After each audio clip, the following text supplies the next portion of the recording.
everyone, it's Catherine. This is Smartmouth, and here's the spot where I make my regular plugs for the Patreon, which is at patreon.com/smartmouthpodcast, and the newsletter, which is at smartmouth.substack.com.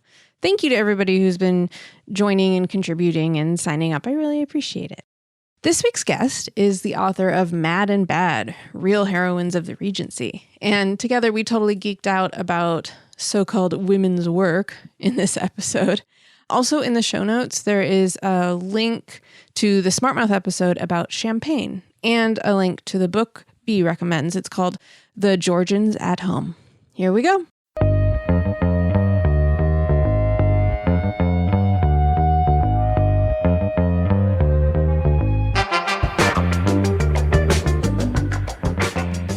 Welcome back to Smartmouth. My guest this week is Bea Koch. Hi, Bea.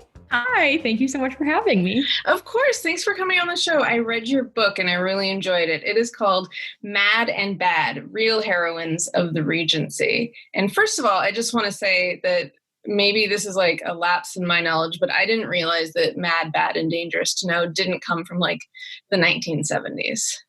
It's a contemporaneous phrase with the era.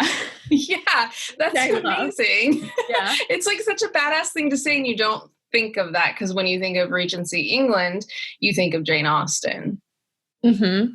And you think of, I think, just like a softer, maybe, side to history.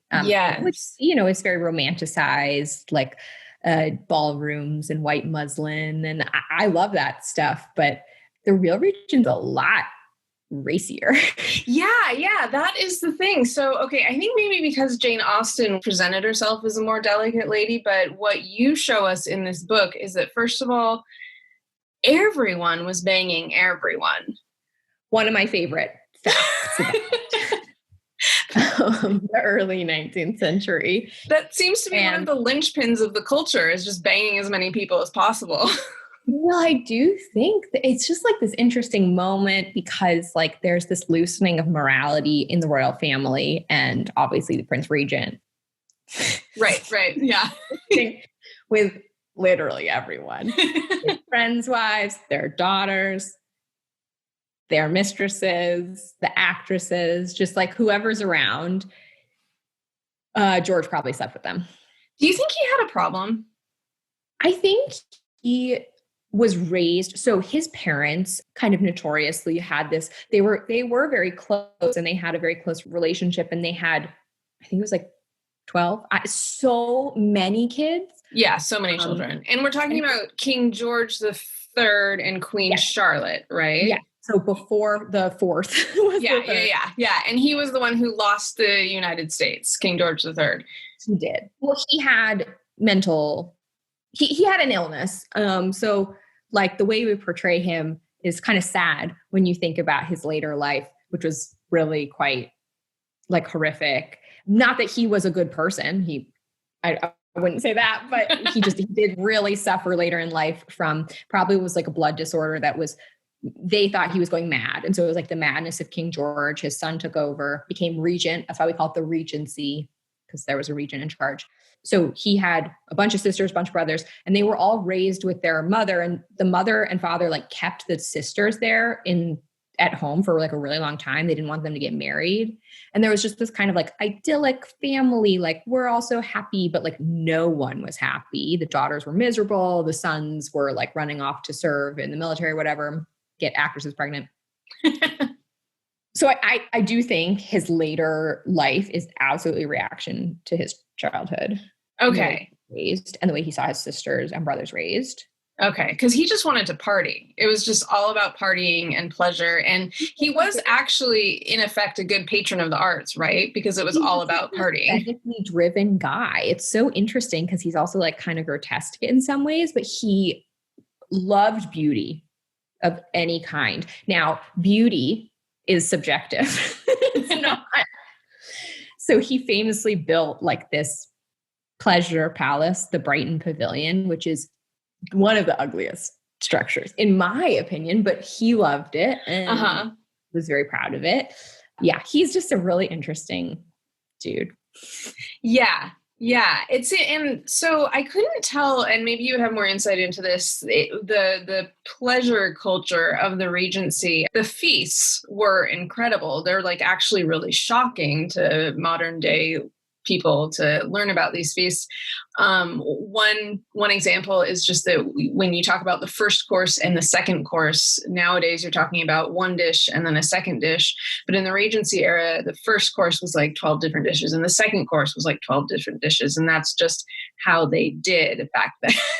And I was wondering, like, did the noblemen look to the prince and be like, oh, he likes to eat food like this is what we should do? Or was it more like the prince was a product of the time? I mean, there were like pretty like intense changes in like food at this time because there's the rise of like the celebrity chef. So there's like, I don't know how to say his name. Carême. Carême. Thank you. I knew you knew what I was going for. Yeah. There's Carême in France who is like innovating in this way, and everyone wants to do what Carême is doing. So the English are really referencing whatever he's doing. He is, especially these like really like elaborate towered, not just sweet dishes, but like jellied meat molds, like in a tower. Yeah. The height was like really impressive in food at this time. So you see on like in a lot of like scenes of tables, you'll see all this really, really tall food. Interesting. It was really interesting. There's an amazing book by, is it Amanda Vickery? I think it's called like Georgians at Home. If you're interested specifically in like what home life was like, there's a lot about food in there. It's a great book, and it's like behind closed doors, like what they were actually eating versus what they're eating at like public events. It's an interesting time because there's all this stuff about like what you do serve at a ball, and do you not serve food, or do you serve food, and who's allowed to eat it and who's not, and does it taste good, or is it just for show? Like Almack's very notoriously only served lemonade and ratafia. I don't know how to say it. It's like a liquor of the time. Right. Kind of a soft liquor. Yeah. I was actually interested as a tiki fanatic that they were drinking orgeat all the time then, which is like an extremely important tiki ingredient now. This is like a whole other thing we could get into, but as the British East India Company is bringing all this stuff back to the United States, like colonialism, not to the States, to England, in kind of a complicated, not great exchange of goods and services across the world. But there are a lot of new flavors coming into England at the time, and people are really interested in spices and like mixing traditional Indian dishes into British food in this interesting way.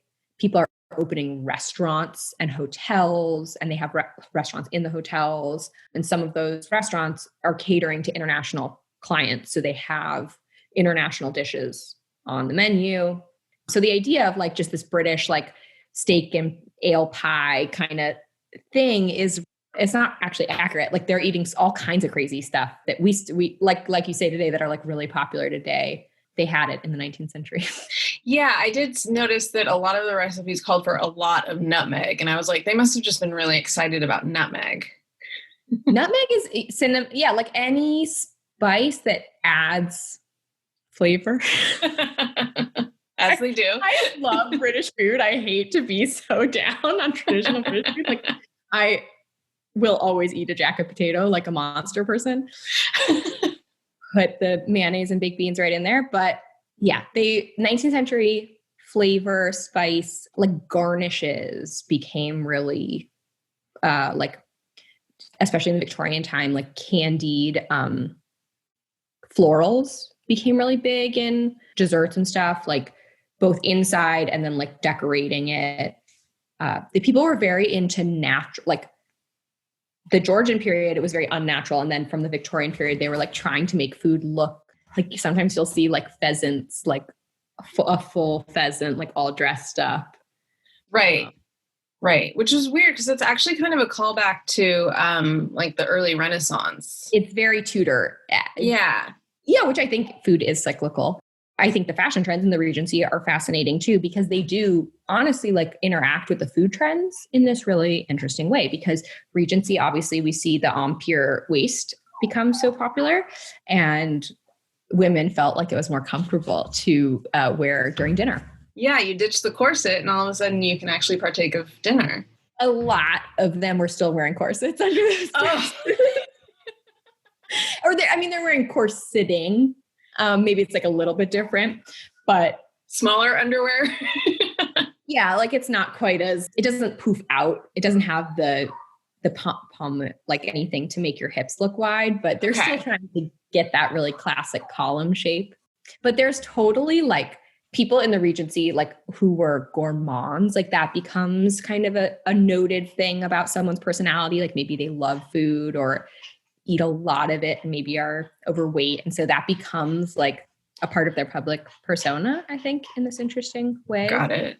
There are academics doing such interesting work about fatness and food in the Regency, 19th century.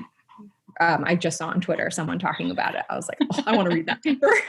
I think it's Freya Growley. I may be wrong about which scholar is working on it, but they're working on representations of fatness in Georgian Regency Victorian times, and the way it's used like to villainize people and then also to like soften them, which I thought was really interesting.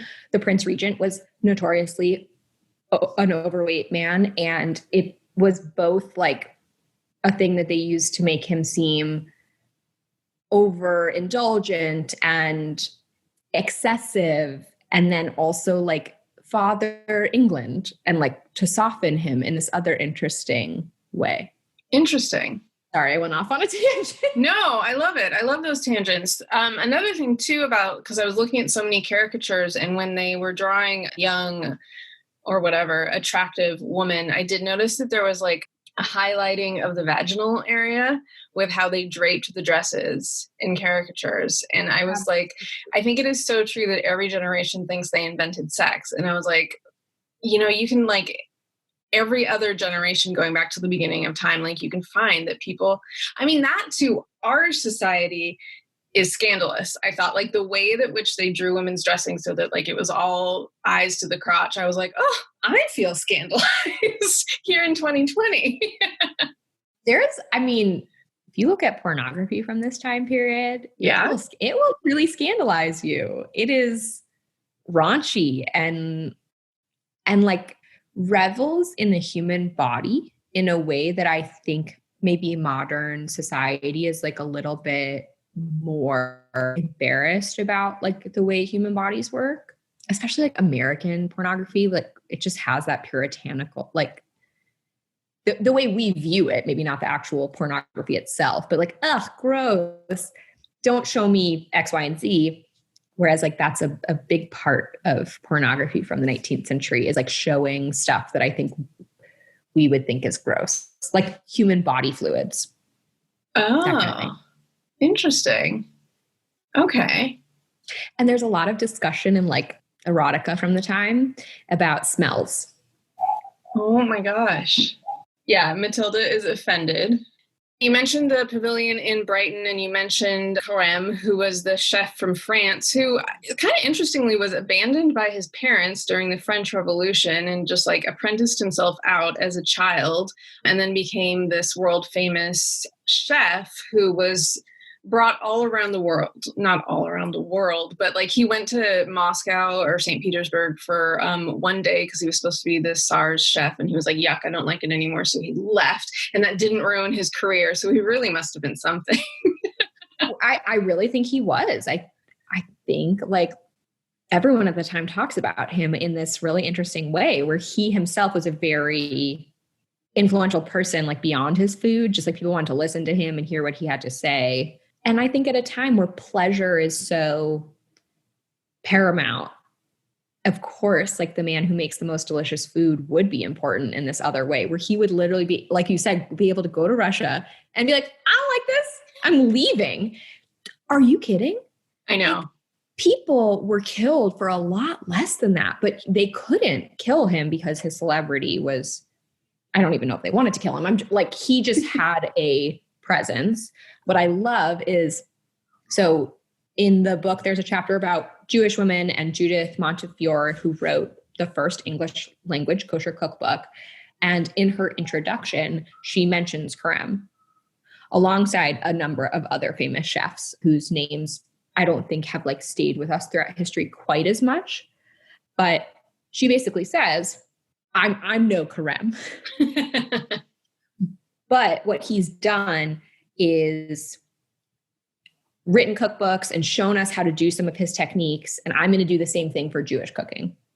So I'm going to write a cookbook and show you some of my techniques in kind of his tradition. So he's famous enough that literally cookbook authors of the time are like, this is the dude to reference. Right. Yeah. Yeah. He's a reference point.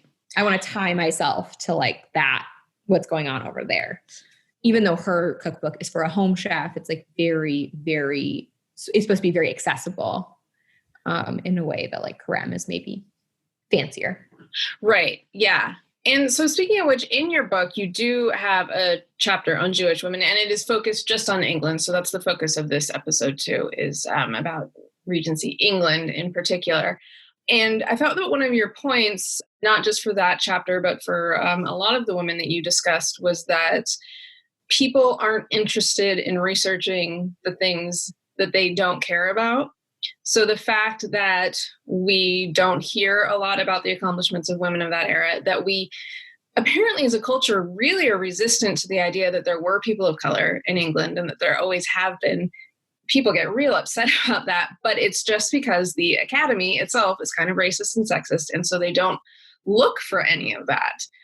To use an example that I feel like might be becoming overplayed, but because I think it's kind of the most striking example, is that Queen Charlotte was probably at least part Black. And she was the queen.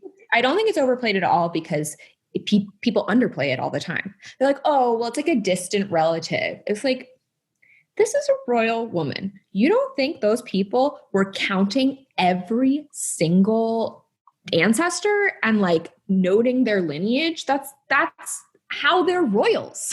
Right. That's a good point. They rule because they have this family connection. So the idea that that wasn't a part of the conversation is wrong. And I think one of the things I tried to do was show the way writers of the time of Regency period were including characters of color, engaging with questions of anti-Semitism and racism. In the Jewish chapter, again, Maria Edgeworth, who's a very famous 19th century writer, receives a letter from a young Jewish American woman who says, hey, your books are anti-Semitic. Not cool. I love your writing, but your your Jewish characters are not well portrayed. You need to do better. And Maria Edgeworth responds, and they have this back and forth. Now, her attempt to honor the Jewish people did not go so well. Harrington is not a super great success, but that doesn't mean those conversations weren't happening. And for us, like you said, to act in 2020, we invented sex. We invented people of color in the 19th century. It's so crazy. It's like all of these things are being discussed in that time period. We didn't invent it. We're not bringing some anachronistic like lens of like a social justice, whatever, we've all been accused of. No, we're just going back, actually looking at the historical documents saying, oh, look, a person of color. Let's talk about them instead of all the white men surrounding them. Yeah, absolutely. And it is, that information is always available. Like even going back, for example, Queen Elizabeth I, at one point the economy wasn't going well, so she suggested deporting all the African residents of England. And you have to like reverse engineer that. And like, why was that in her head? Because there were a lot of Africans living in England, everybody. Like, oh, let's jumpstart the economy by doing like this small thing. No, obviously she's talking about a big thing. Yes. Yes. I love that. Yeah. It's interesting and racist that there are still people, especially I will say in the romance community, who are so devoted to the idea that we can only talk about white people in this time period because this is a fantastical genre and people are supposed to end up happy together. And how do we talk about Jewish people, people of color, people with disabilities, LGBTQ people in the time period as happy? How do we do that? I don't know. You're a fiction writer. I think you could probably do it. I've seen lots of other people do it, but you don't want to. And we know why. Like, yeah. Well, you can't just blame romance for that. Obviously, like, I feel like all genres, like, and video games too, people get wildly absolutely upset. They totally do. I just happen to live in the romance world. Yes, which is another thing that people might not know. Only are you an author, but you also own a bookstore called The Ripped Bodice, which I'm sure anyone can figure out what sort of books you specialize in. My sister Leah, who is the real MVP, let's say. One of us, pointing at myself, 2 years ago said, I really want to write a book. I'm going to need to take some time away. And not only did she say yes, she was like, you have to do that. I won't let you not do that. So she really, really encouraged me. I couldn't be running the bookstore and writing at the same time. I can't work like that. Well, no one actually can. Do a lot of romance novels take place in the Regency era, like a high proportion of them? The Regency era is a subgenre of romance. It's a subgenre of historical. So we have historical romance, and then you could have Victorian, you could have another time period. Regency dominates historical romance and has for a very long time. Okay. Since the 1970s, Regency has been the most popular historical period. So is that because, as we were discussing earlier, it was a particularly sensual time? Or is it like because Jane Austen is so popular and this is the naughty version of Jane Austen? I do think it's more Jane Austen is plenty naughty, no sex on the page, but she alludes to things. Right, but if people like really want to read it, want penetrative sex. Yeah. Yes, do read a contemporarily written Regency romance novel. Austen is perennially popular. She just, ever since she's been publishing, she has created this fandom so far beyond what so many other 19th century female writers have created, which is almost to the detriment of other female writers. I was just going to say, yeah, that's like another point is that I wonder if because she's so famous, people forget that a lot of women were writing novels in that era. They absolutely do. And I just think that's a problem with in general with history. And part of the reason I wrote this book and structured it the way I did is we allow one woman, and it's like the spotlight is shown on her. And because it's so bright on her, it literally blacks out everyone around her. And we almost pit historical women against each other in this horrible way. Like, oh, well, if she was doing it, then we can only talk about her. Like, why? Why can't we talk about other people who were trying, maybe weren't as successful? Anyway, Austen is absolutely one of those people because she was so successful. And I love Austen. I grew up reading her books. I have planned tomorrow to give myself an hour of reading Austen to calm down on my release day. Like, she is who she is for a very real reason. But there's tons of other amazing writers during the 19th century. And some of them aren't even white, and some of them aren't even Christian. And it just is to the detriment of those women to not include their stories. Absolutely. But to bring back one more point about Austen, she was writing a novel when she died, and so it didn't officially get published.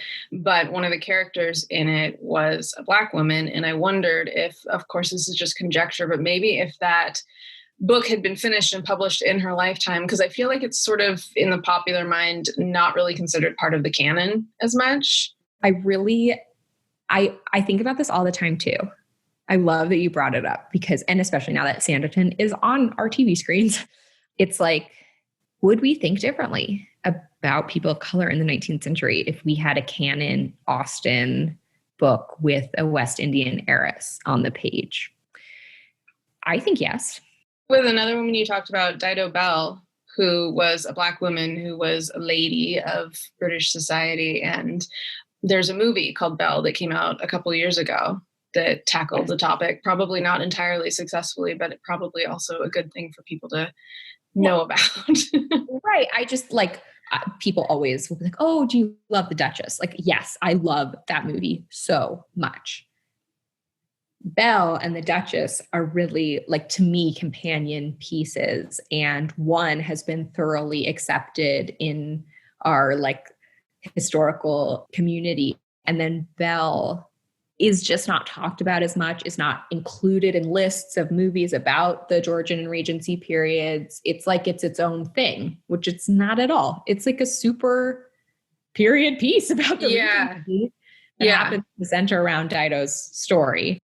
I wonder if it's like, now this is me maybe going off the rails, but I feel like there's like masculine movies that deal with that era, oftentimes in the colonial US, that talk about slavery specifically, whereas Belle was like a lady movie. It was largely a costume drama, but it also talked about the horrors of slavery. And I wonder if like people want one or the other and not smash together.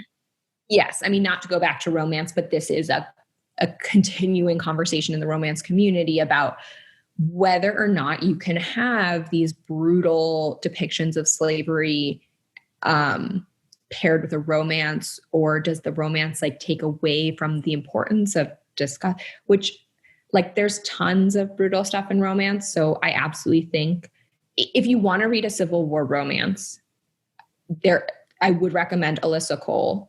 I said the phrase horrors of slavery earlier, and I also then felt like I needed to make the point that the idea that slavery is awful is also not a new idea. Plenty of people at the time thought it was awful. And indeed, another one of the women that you profile in your book was a British woman who married an American man and didn't go to his plantation until a few years after they had been married, and then wrote honestly what it was like at the plantation, and irrevocably ruined her marriage, if I'm remembering correctly. Yeah, they were never together after that. He did not appreciate her writing about it or publishing it. Right. And I'm sure she was also like, I can't believe I married this guy. Listen, Fanny Kemble, my goodness, what insane life she led. She was like the daughter of a very famous British acting family. Her aunt was Sarah Siddons, who is potentially one of the most famous actresses of all time. And Fanny was like the heir to Sarah's fame and fortune. She's very beautiful. She was going to be the next great actress of this family.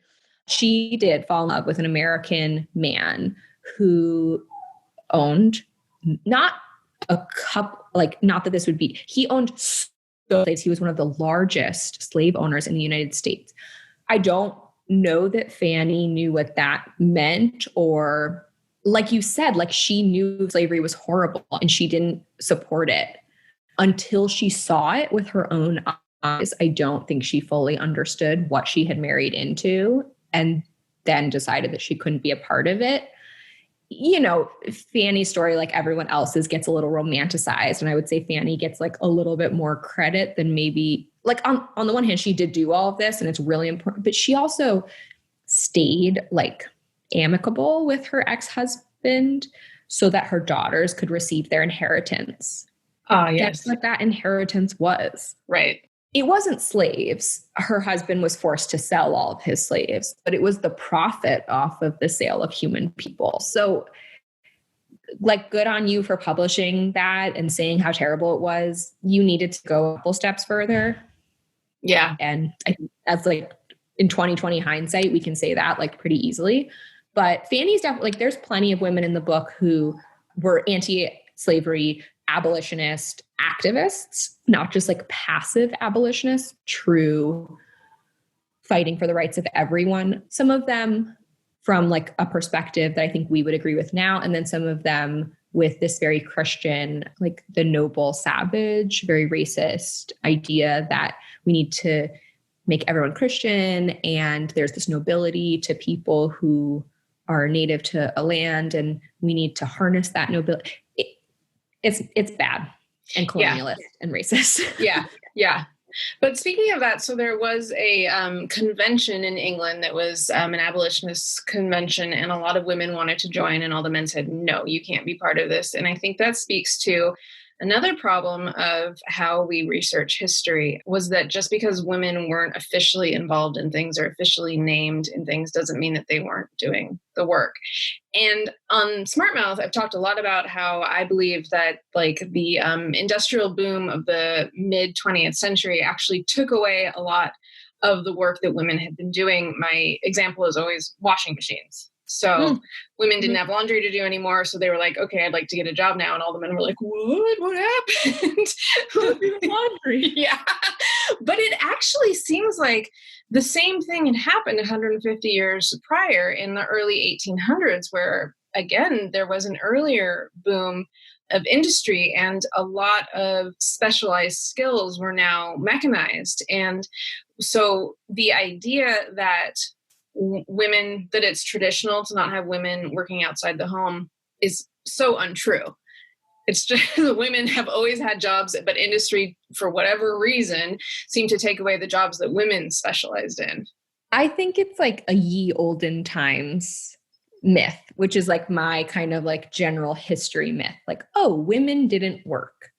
I was like, okay, I can totally see how we got there, but that it's just such an unnuanced like way to start the conversation. Like, no woman was working. Yeah, exactly. So that logically. So I don't even know where to begin because I don't know which is the strongest point, but let's start from like middle class and work our way up. There's something called the Economic History Association that I got so much information from. They are so great, doing a lot of domestic culture research, which was a term that for 5 seconds I thought I had made up and was a genius, but then I found out, no, it's a whole area of study. But it's the study of the things that I study, but I didn't know there was a term for it because I didn't go to grad school. Absolutely a study that, like, frankly, I mean, I got my graduate degree in fashion history. Like, any advanced research you're doing that is looking at any domestic field, fashion, food, the domestic labor of women is going to be looked down upon as like not real. Right. I was in a graduate program for fashion history and had to fight to study what I wanted to study because it wasn't traditionally using garments like as a resource, as a historical source. I wasn't basing my research in actual garments. I was basing it in fictionalized descriptions of garments, both historical and contemporary, which is like, of course we should be able to talk about, but it just, and I was using romance novels, which like, God forbid anyone use romance novels in an academic setting. They couldn't possibly be a source which we can turn to because they have the word penis and fuck. Right. Oh my God, you must have really been fighting an uphill battle. You chose like all the things that the Academy looks down upon. Yeah, I think like so many young women, my whole life I've been like, this is such bullshit. Yeah. Just living in a miasma of rage, just that like everything I like is looked down upon, is called quote unquote a guilty pleasure. No, I will not feel guilt for taking pleasure in this shit. And no, I will not believe that it's less than anything you're studying. I just fundamentally refuse to even engage in that. That's good. Which is why I'm not in academia anymore. Right. I know. Exactly. Well, so speaking of which, like to your point, a lot of women who worked weren't counted as working their own selves because, for instance, like their husband would be listed as the farmer. But in that era in England, it was usually the women who managed the animal side of things. Tons of like really specific household tasks, but especially like food and anything to do with the home and taking care of the home, it switched, but you're exactly right. It would be like the husband was a gentleman farmer. What the fuck is he doing? Yeah. He's not farming anything. Yeah, exactly. And even for people who believe that it's not work unless you're earning capital on it, the women would be earning capital. If you have 3 dairy cows and it's you and your husband and 2 kids, you're selling most of the milk. So these were also money-making opportunities. And this was so interesting too, gleaning, which is when after the harvest, you go in and you like by hand look through the crops and then you get anything that's usable or sellable. Apparently some women could make like an annual income off a month of gleaning every year. And that was considered women's work. largely. I've always wanted to see a romance novel about a woman who makes her fortune with gleaning, but I've never seen it. Well, you got to write it. Oh, I've tried. I don't think I'm a romance writer. That's why I admire them so much, frankly. Like, I've tried. It's fucking hard. It's so hard. But I actually know like so many people who could take this thing that we're talking about and like make it into the most compelling, like this young woman's like father died and now she's doing the gleaning and her brother's getting all the credit. And I would read that romance novel. Yeah, no, that sounds really good. I really like it. So in terms of hard numbers, industrial era Manchester, England, of the business owners actually listed in like the roles, 10% were female. So that's just the ones that were listed. So now we're not even talking about people who were married to the guy with the job and were partners in the job. Or the widow who's running after the, Yeah, exactly. So it seems like the jobs that women were most likely to have were running shops of any kind or taverns, restaurants, that sort of thing. Also dressmakers and milliners. So we've got like food and fashion. But along with Carême, like this is kind of this moment where like women were chefs before, Carême becomes like the first celebrity chef and like kind of like cuts out all these women who have been like chefs before him. Yeah. I mean, you're talking about contemporary celebrity chef culture too. Absolutely. And the exact same thing happens in fashion where like in this period, modistes are women. And then like in the early 19th century, we see this shift into like the male fashion designer, which listen, I love me some Phantom Thread. That's a great movie. Talk about fashion.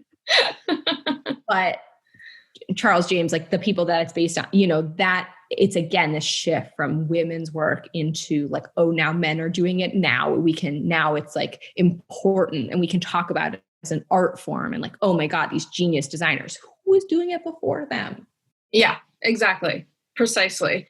And then when you consider everything that textiles involved, it was a lot of women were doing everything, the dealing of the cloth, the dyeing, the pressing, the whole start to finish, they were doing it. There were also women working in Manchester's as paper makers, as booze sellers, grain dealers. There was a couple medical workers. There was a woman butcher.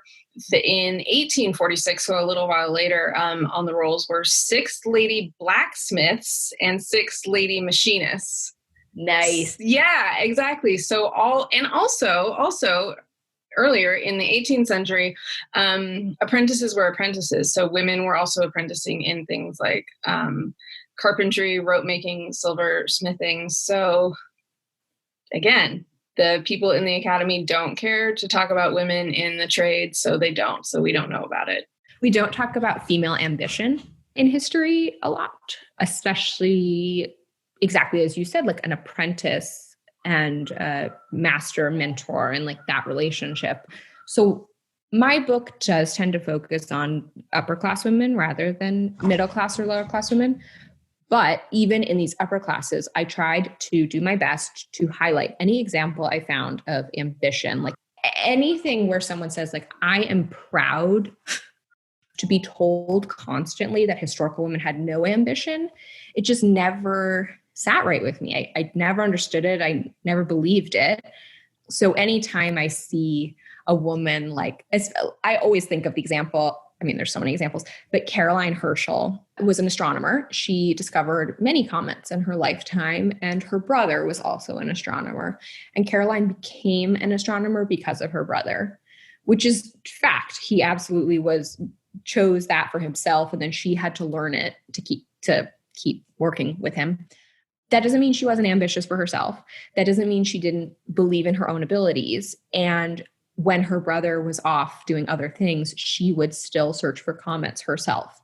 And she would be sure to send a letter every time she found one so that people knew she found it herself, not her brother, not in her capacity as his assistant. She did it herself. And she went through the proper channels to have it noted that way. People are always like, oh, Caroline Herschel, like her brother's long-suffering assistant. No. She was absolutely proud of her own accomplishments. She had her niece start write an autobiography of her life so that she could share it with people. But it's almost this way we like take power from historical women and undercut them by saying like, oh, you just stumbled into this. Oh, Right. You just happened to be your brother's assistant. So you happened to discover 7 comets. It's so funny. It's like, what? Yeah. Yeah. That happened to me too. Like, no, that no one discovers 7 comets because they happen to. Yeah, very true. And kind of like what you said earlier about men getting all the credit for jobs women had traditionally done. There's also this point that I read about professionalization and how that excludes women from work they've always done. In traditional British culture, women were the healers. But then when the Royal Academy of Physicians was invented, essentially in the 1800s, women weren't allowed in. So now they're not like on the record. Anytime they formed an academy, they're like, let's keep the women out. And every time there's women saying, hey, no, let us in. Oftentimes, those women are the wives or sisters or family members of a man who's involved. And that's like frequently used to undercut her own, she's just his wife. Like, no, she wanted to be included for her own work. And sometimes we'll see like one manage to work their way in.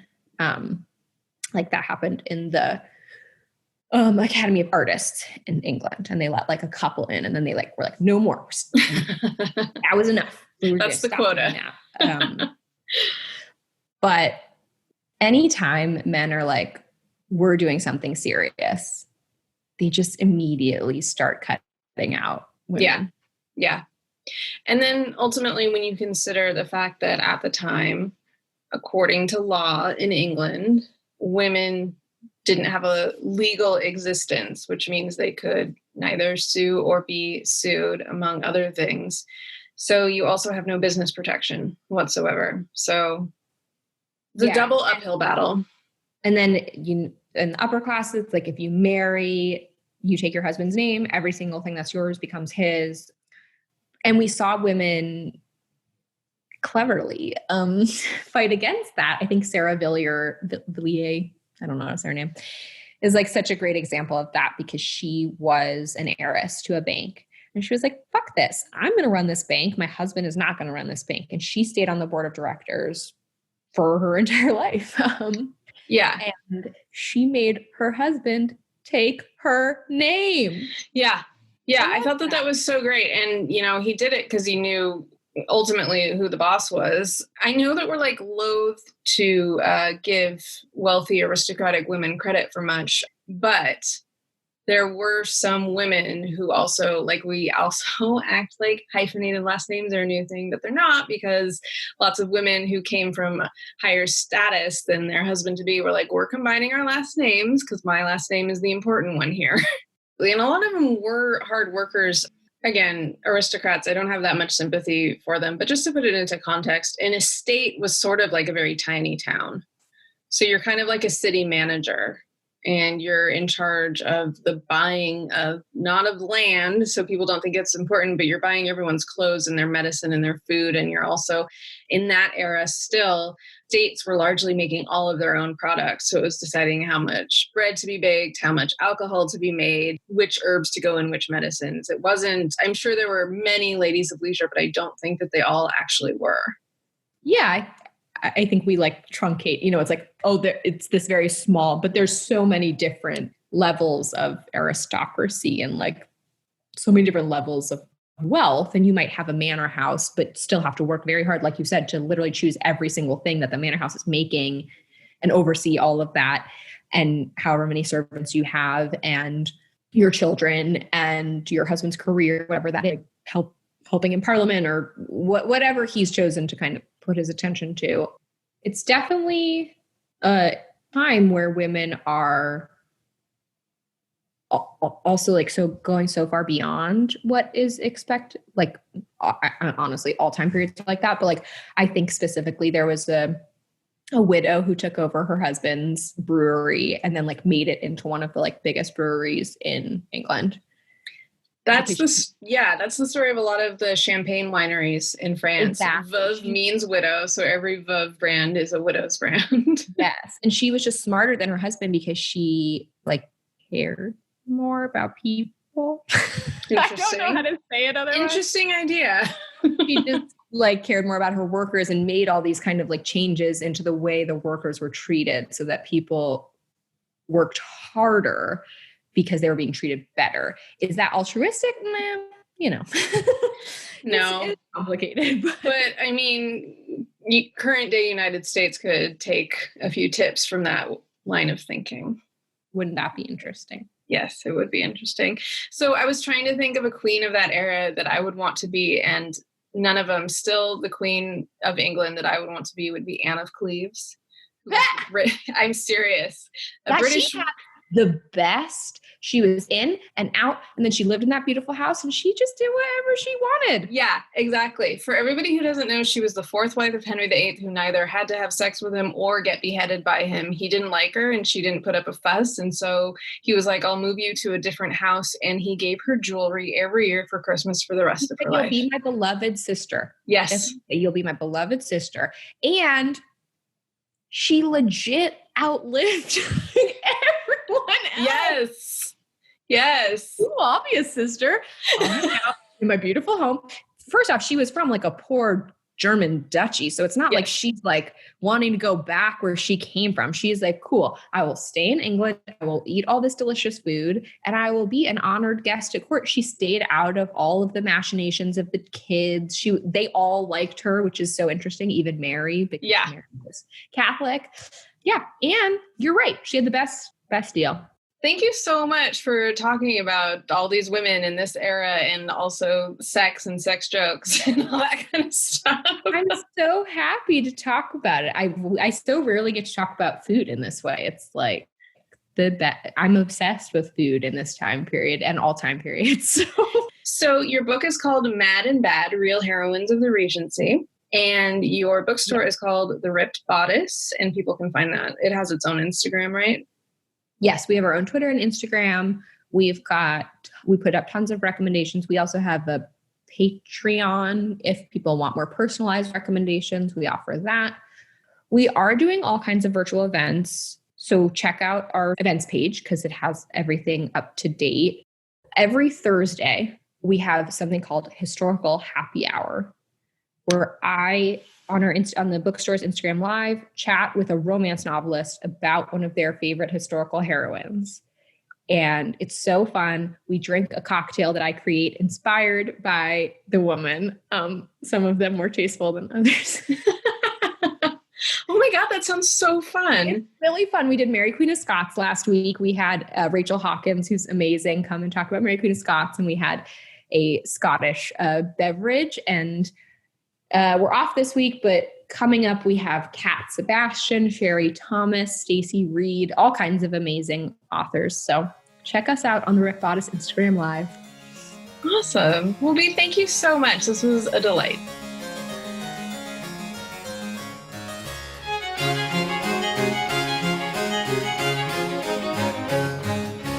On Richmond Hill there lives a lass more bright than Mayday Moore, whose charms all other maids surpass, a rose without a thorn.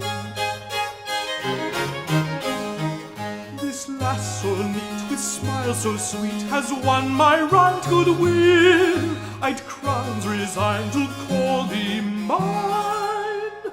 Sweet lass of Richmond Hill, sweet lass of Richmond Hill, sweet lass of Richmond Hill. I'd crowns resigned to call thee mine, sweet lass of Richmond Hill.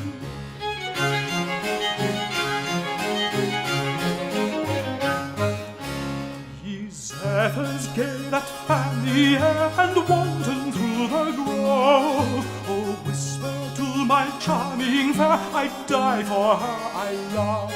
Thank you for listening, everyone. The sources for this week's episode include an Economic History Association paper by Joyce Burnett called Women Workers in the British Industrial Revolution. I also used a Women's History Review paper by Eleanor Gordon and Gwyneth Nair titled The Economic Role of Middle-Class Women in Victorian Glasgow. I also found info in The Independent and in the book called Consuming Culture, Why You Eat What You Eat. Links are in the show notes. Join me on Instagram at SmartMouth Podcast, on Facebook in the private SmartMouth group, and on Twitter at SmartMouthPod. The Patreon is at patreon.com/smartmouthpodcast, and the newsletter is at smartmouth.substack.com. SmartMouth is a production of Table Cakes, a woman-owned, Los Angeles-based podcast company. SmartMouth is hosted and produced by me, Katherine Spires, and engineered by Mika Grimm. Check out all of our shows at tablecakes.com. A Table Cakes production.